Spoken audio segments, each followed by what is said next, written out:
क्योंकि मैं वो जगह नहीं होना चाहता था जहाँ पे मैं गलती से पहुँच गया था या नियति से पहुँच गया था। उसके बाद हुआ ये कि इंग्लिश मीडियम में जब मैं आ गया तो इंग्लिश मीडियम स्कूल तो आपको पता ही है किस बात के होते हैं, नाम बस होता है इंग्लिश मीडियम, बाकी संस्कार तो वही होते हैं कि हिंदी में ही सब कुछ पढ़ाया जा रहा है, टीचर को भी इंग्लिश अच्छे से नहीं आ रही है, बच्चे जो है वो पूरे टाइम हिंदी में ही बात करते हैं, चाहे वो ट्यूशन में करें चाहे यहाँ करें वहाँ करें, तो मतलब इंग्लिश मीडियम में धोखा था।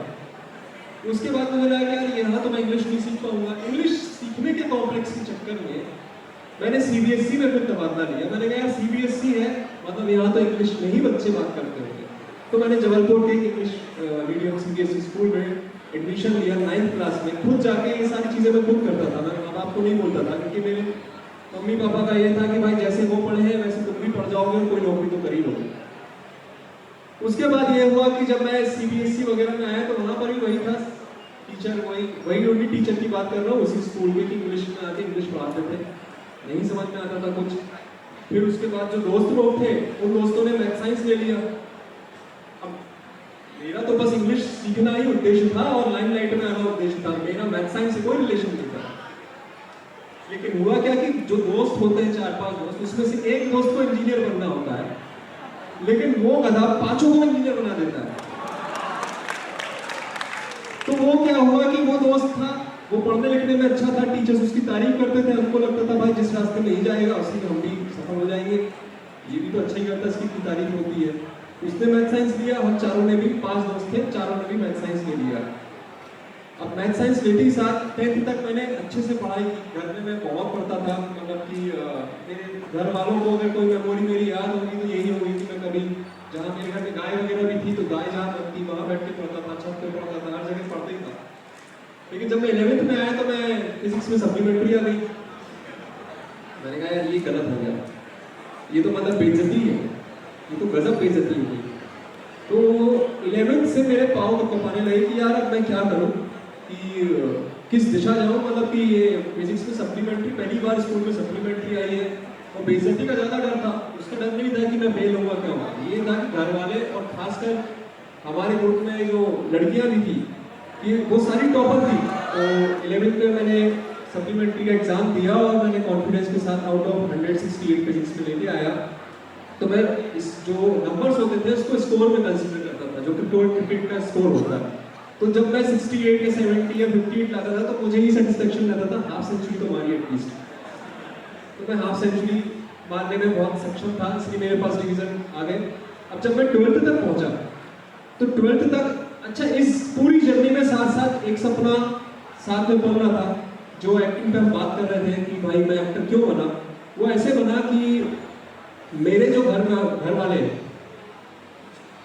मेरी मम्मी का जो पक्ष है वहाँ जो मेरे नाना जी थे वो रामलीला करवाते थे। 150 साल से एक रामलीला हो रही है जबलपुर में, गोविंदगंज रामलीला नाम है उसका, वो कंटिन्यू होती है और एक मतलब बहुत अच्छा एक डॉक्यूमेंटेशन के लिए वो है कि उसमें जितने भी पात्र होते हैं, कोई हनुमान का पात्र अगर कर रहा है तो वो हनुमान जी का ही जीवन पूरा जीता है 10 दिन तक, जब तक रामायण होती है। तो वो उपवास रखता है, उसी तरह का उनको खाना दिया जाता है, वो पूरे टाइम अपने चौपाई और जो भी उनके डायलॉग्स होते हैं, संवाद होते हैं, वो याद करते हैं। हर बार वो हर थोड़ी देर में अगर वॉशरूम भी जा रहे हैं तो आके नहाते थे। एक तरीके का बहुत अच्छा डॉक्यूमेंटेशन था वो, जो मेरे जहन में सबकॉन्शियस माइंड में कभी ना कभी रह गया होगा, आई डोंट नो कब रहा। तो मुझे मिमिक्री करना और मुझे लोगों की नकल उड़ाना या कह लो नकल उतारना और डांस करना, ये तीनों चीज़ों का बहुत शौक था, क्योंकि इसमें आपको मंच मिलता है और मंच मिलता है ना कि लोग देख रहे हैं और अटेंशन मिल रही है। मुझे यही चाहिए था जीवन में, मुझे और कुछ नहीं चाहिए था। लेकिन मैं इंजीनियर बनना चाहता था। क्यों? क्योंकि मेरा एक दोस्त इंजीनियर बनना चाहता था, तो उसी हवा में मैं भी इंजीनियर बनना चाहता था। जब 12th आया तो 12th में मैंने आईआईटी की तैयारी शुरू कर दी, कॉम्पिटिटिव एग्जाम्स की तैयारी शुरू कर दी, कोचिंग ज्वाइन कर ली। उस कोचिंग में मेरी मम्मी ने 25,000 रुपये दी। पहली बार मेरे खानदान से किसी ने कोचिंग के लिए 25,000 रुपये दिए थे, तो पूरी फैमिली में हड़कंप था कि ये लड़का कुछ करेगा भाई, ये आईआईटी निकाल लेगा। 25,000 रुपये गए। तो अब वो कॉम्पिटिटिव एग्जाम में की कोचिंग्स में क्या होता है कि जो भी कॉम्पिटिटिव एग्जाम्स की तैयारी करवाई जाती है वो करवाई जाती है ABCD में से जो भी आंसर निकालना है वो जल्दी रख के निकाल लो और आंसर दे दो। लेकिन जो बोर्ड एग्जाम्स होते हैं उसमें आपको लिखना पड़ता है कि पाइथागोरस थ्योरम के आंसर तक हम पहुंचे। पहुंचे कैसे, ये मुझे नहीं पल्ले पड़ा था कि ये कैसे पहुंचे। ये तो हमने, मैं आंसर बता सकता हूँ कि इसका आंसर ये आएगा, लेकिन मैं कैसे समझाऊँ उसको। तो हाफ ईयरली एग्जाम जब 12th में आया तो मैं 3 सब्जेक्ट में फेल था बस, फिजिक्स, केमिस्ट्री और मैथ्स, वो भी 3 ही सब्जेक्ट में फेल था। तो मैंने कहा तूने मेरी नकल की कि मैंने तेरी नकल की भाई, ये कैसे हो गया। अब उसके बाद जब हाफ ईयरली में मैं फेल हुआ तब मुझे थोड़ा डर लगना शुरू हुआ। मुझे अच्छे से याद है जनवरी का समय था और 2007 शायद वो साल था। कॉम्पिटिटिव एग्जाम्स की किताब मेरी टेबल, स्टडी टेबल पे रखी हुई थी सारी, फिजिक्स, केमिस्ट्री, मैथ्स, मैंने सारी उठाई, उसको एक थैले में डाला और उसको अंदर रख दिया। तब तक मैं शाहरुख खान का बहुत बड़ा फैन हो चुका था।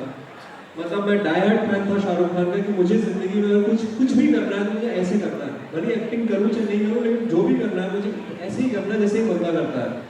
मुझे शाहरुख खान का डेडिकेशन बहुत पसंद था, जिस कंसिस्टेंसी बहुत पसंद थी कि जिस तरीके से वो कुछ भी काम कर रहे थे उस समय में और मेरे समय में जिस तरह की फिल्में आ रही थी और जो भी कुछ था, तो मैं फिल्मों के प्रति बहुत आकर्षित था। मैंने बचपन में पहली बार सिनेमा का जो एक्सपीरियंस लिया वो था हाथी मेरे साथी करके फिल्म की। इमेजेस मुझे याद है कि मैं शायद 4 से 5 साल का होगा और हाथी मेरे साथी टीवी पे मैंने देखी थी। तो वो मेरे लिए एक यूरेका था कि यार ये कैसे हो सकता है कि एक आदमी बीच में खड़ा है, 4 हाथी खड़े हैं और ये टीवी में दिख रहा है, ये रियलिटी में कैसे पॉसिबल है। तो ये उस दुनिया में मुझे किसी तरीके से जाना था। अब जब मैं स्टडी टेबल पे बैठा था तब उस रात उस लड़के ने, जो मेरा इतिहास था, उसने ये डिसीजन लिया कि भाई मैं बोर्ड एग्जाम क्लियर करूँगा, मुझे इंजीनियरिंग नहीं करना, मुझे इंजीनियर नहीं बनना। मैंने एस.सी. वर्मा और आर.डी. शर्मा इस तरह की किताब में डिटेल्स आंसर रहते थे, मैंने उनको पढ़ना शुरू किया। मैंने बोर्ड एग्जाम्स निकाले, 62% मेरे आए, मैं खुश था, फर्स्ट डिवीजन पास हो गया, इतनी ही मेरी हैसियत थी। तो मैं 12th जैसे ही पास हुआ मैंने डिसाइड किया कि मैं बीएससी करूँगा। Y BSc? बीएससी इसलिए क्योंकि शाहरुख खान ने बीएससी किया था। अब उसके साथ मैंने ये भी पढ़ा पेपर में कि शाहरुख खान ने कुछ थिएटर वगैरह भी किया होगा। थिएटर, मुझे लगा कि यार जो सिनेमा हॉल में पिक्चर लगती है उसको ही थिएटर बोलते हैं, इसने क्या किया होगा थिएटर में, टिकट विकट बेचता था क्या? तो मेरे को यही लगता था कि क्योंकि उस समय इंटरनेट नहीं था यार, तो हम लोग सच में इतने बेवकूफ़ होते थे, ठीक है। तो मैं यही सोचता था कि थिएटर है ना, ये फिल्म का कुछ करना पड़ेगा, थिएटर में जाके नौकरी वगैरह तो कुछ ढूंढना पड़ेगा, तभी मैं एक्टिंग सीख पाऊंगा। बट मुझे लकीली वहाँ पे जबलपुर शहर में थिएटर बहुत अच्छा होता है, विनिशा रंगमंडल करके ग्रुप है, उसका एक शो हुआ था, तो मैंने अखबार में उसका ऐड देखा और मैं वो नाटक देखने गया। जब मैंने वो नाटक देखा तो पहली बार मैंने लाइव एक्टर्स को स्टेज पे परफॉर्म करते हुए देखा। वो मेरे जीवन का सबसे अद्भुत एक्सपीरियंस मैं कहूँगा जो मैंने अपनी ज़िंदगी में कभी लिया, कि मैंने चलते फिरते जीवित लोगों को अलग अलग तरीके के चरित्र करते हुए देखा और it was magical for me. मैं चाहता था कि मैं इस स्टेज में जो ग्रीन रूम, क्योंकि उसमें ग्रीन रूम में जब वो एक्टर्स जाते थे तो कुछ और होते थे और घर आते थे तो कुछ और होते थे, तो मुझे लगा मुझे यही कुछ करना है, ये पागल लोग हैं शायद कुछ, ये कैसे कर लेते हैं ये। तो मैंने थिएटर ज्वाइन किया 2000, जैसे ही मेरा 12th का बोर्ड एग्जाम खत्म हुआ मैंने थिएटर ज्वाइन किया। मैंने सोच लिया था कि मुझे इंजीनियरिंग नहीं करना है। मैंने पहला ही नाटक अपना जिंदगी का शिवपुरी करके जगह है यहाँ पर, शिवपुरी में मैंने पहला नाटक किया था, वो बुंदेली ही नाटक था। तो आईटी का एग्जाम आया, मैंने आईटी एग्जाम में नहीं बैठा। मेरे दोस्तों ने कहा कि भाई तूने फीस भरी 24,000, तू आईटी के लिए क्यों नहीं है? मैंने कहा यार खुद से झूठ कैसे बोल सकता हूँ मैं, जब मुझे पता है कि मैं इस एग्जाम में पास ही नहीं होगा किसी भी कीमत में, मैंने उतना पढ़ा ही नहीं है, तो मैं क्यों जाऊँ और झूठी आस रखूँ एग्जाम देने के बाद कि अब रिजल्ट आएगा। इससे जाते ही नहीं, 500 रुपये ही चाहिए, कई बार 500 रुपये का फॉर्म आता था। तो मैंने आईटी एग्जाम नहीं दिया, AITREE का एग्जाम दिया। तब तक मैं रंगमंच में इतना घुस चुका था कि मुझे मुखौटे बनाना, दीवार पेंट करना, एक्टिंग करना, गाने गाना, ये सब चीज़ें में मेरा मन लग गया, पूरी तरीके से लग गया। और अच्छा, ये सारी चीज़ें करते वक्त मैंने घर में किसी को नहीं बताया कि मैं क्या करता हूँ, क्योंकि मुझे ये डर था कि मेरे घर वाले तुरंत मुझे मना कर देंगे कि इस जगह मत जाओ, तुम्हारे इतने पैसे खर्च किए, इंजीनियरिंग करो। तो मैंने उनको नहीं बताया, 8-9 महीने तक नहीं बताया ये चीज़। और मैं चुपचाप शाम को जाता था ये कह के कि मैं दोस्तों के यहाँ जा रहा हूँ, और मैं थिएटर करता था। एक दिन क्या हुआ, मेरे दोस्त लोग को मम्मी ने फोन लगाया होगा, तो उन्होंने बोला नहीं प्रतीक तो यहाँ नहीं है। वो लोग मेरे घर आ गए, मेरी मम्मी को भी टेंशन हो गई। अब मेरी खोज खबर शुरू हो गई। मैं तो वहाँ पे नाच रहा था थिएटर में। जब मैं घर पहुँचा तो मेरे दोस्त, मेरी मम्मी पापा और जॉइंट फैमिली है तो बहुत सारे लोग थे। मैं देख के घबरा गया। साइकिल से मैं घर पहुँचा, उन्होंने बोला सच सच बता क्या जाता है, कहाँ करता है, क्या करता है, कुछ गलत काम कर रहा है, क्या कर रहा है। तो मैंने डर के मारे बोला कि मैं थिएटर करता हूँ, रंगमंच करता हूँ। उनको नहीं पता था क्या होगा। मैंने कहा नाटक वाटक की जो होती ना वो करता हूँ। तो सबसे पहले रिएक्शन मेरी मम्मी का आया, हे भगवान। मैंने कहा यार क्यों, मतलब कोई गलत काम थोड़ी कर रहा हूँ। मेरी मम्मी ने कहा नहीं हे भगवान इसलिए बोल रहा हूँ कि तू भी इसलिए क्योंकि मम्मी का जो भाई मेरा मामा जी रामलीला में हनुमान जी बनते थे। मेरे नाना जी व्यास गद्दी में रामायण का पाठ करते थे। वो लोग उतने सक्सेसफुल नहीं रहे मेरी मम्मी की नज़र में। मेरी मम्मी चाहती थी कि मैं कोई पढ़ लिख के कोई इंजीनियर, डॉक्टर या ऐसी कोई सरकारी नौकरी करूं ताकि इस तरह के कपड़े पहनूं और साहब लगूं। तो वो मैं नहीं चाहता था कि मैं साहब आप, मैं ऐसे कुछ नहीं लगना चाहता। मैं एक्टिंग करना चाहता हूँ, मैं इसका आनंद लेना चाहता हूँ इस कला का। तो मेरी मम्मी ने को ये डर लगने लगा कि कहीं मैं भी मेरे मामा की तरह हनुमान जी का रोल करके, और मेरे मामा जी कोई काम नहीं करते हैं। वो अपने जब जवानी में थे तब वो अमिताभ बच्चन की नकल वो भी किया करते थे, और वो भी अमिताभ बच्चन बनना चाहते थे, लेकिन फिर वो बाद में छोटे मोटे जो काम होते हैं वो उन्होंने शुरू कर दिया।